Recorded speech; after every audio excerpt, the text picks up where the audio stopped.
If you have not tested this type of Egwusi soup that I'm about to prepare now, then you have been missing a lot.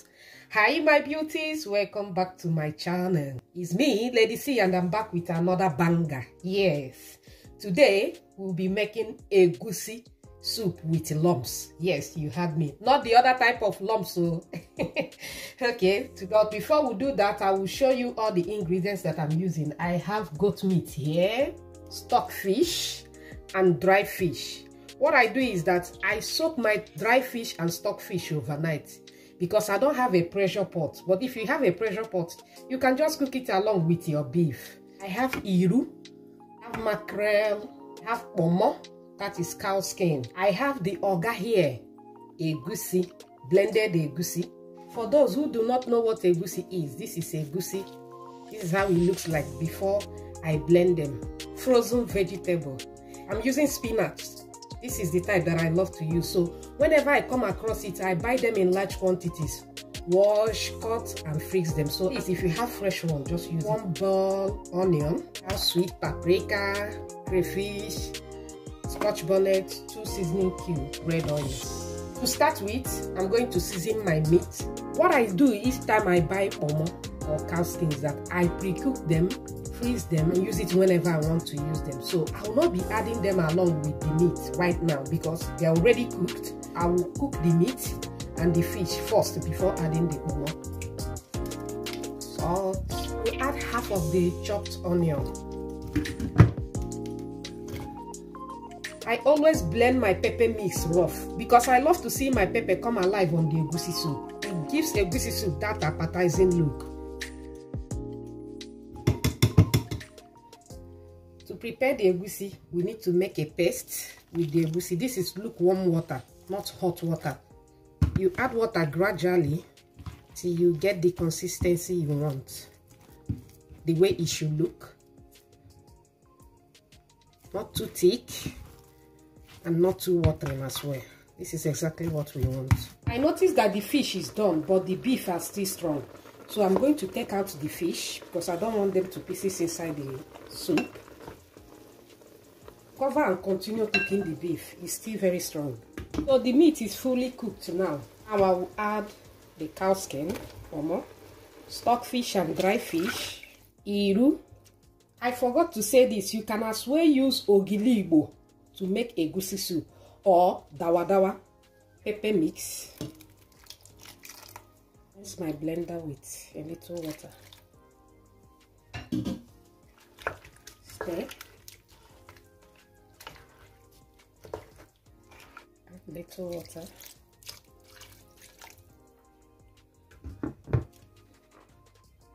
It has been boiling for almost 5 minutes on a high heat. So I'm going to add the palm oil now. Just one cooking spoon of palm oil is enough because Egwusi contains a lot of oil, so you don't need a lot of oil.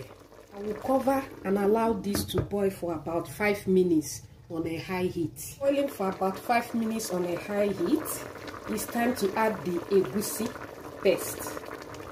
This is the way you add the Egwusi. Don't just put everything together. This is the way you add the Egwusi, one after the other.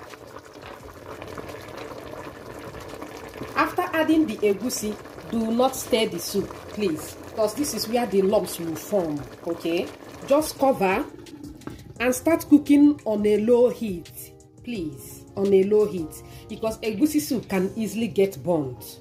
So after about 5 minutes, I'm going to stir the soup for the first time. Watch how I stir the soup. You don't just stir all through, you stir it gradually because the aim of the soup is to form a lump, remember. I'm going to cover it again and allow it to continue cooking. Or I'm going to stir the soup for the second time.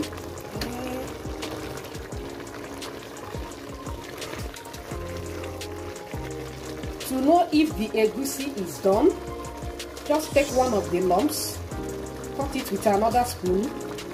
It should be a kind of crunchy when you cut it. If it looks soggy, that means the egusi is not done. You have to continue cooking. It's done right now. Look at it. You see? It's ready. Remember we take out our mackerel earlier.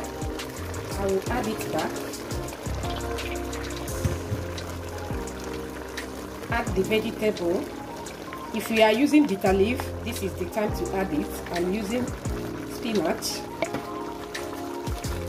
I will allow it to simmer for 1 minute.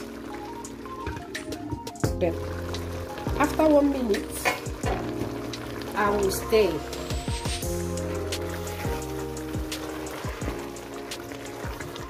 Look at that.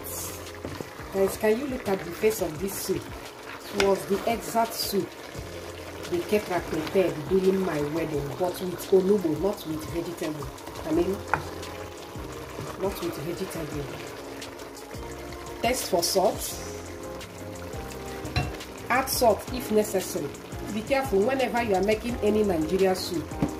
Remember the seasoning cube, the stockfish, the dry fish, all bring salty taste to the soup. So always be careful when adding salt. Cover and turn off the heat. The soup is ready. Serve with any Nigerian swallow. Thank you so much for watching, and I will see you all in my next video.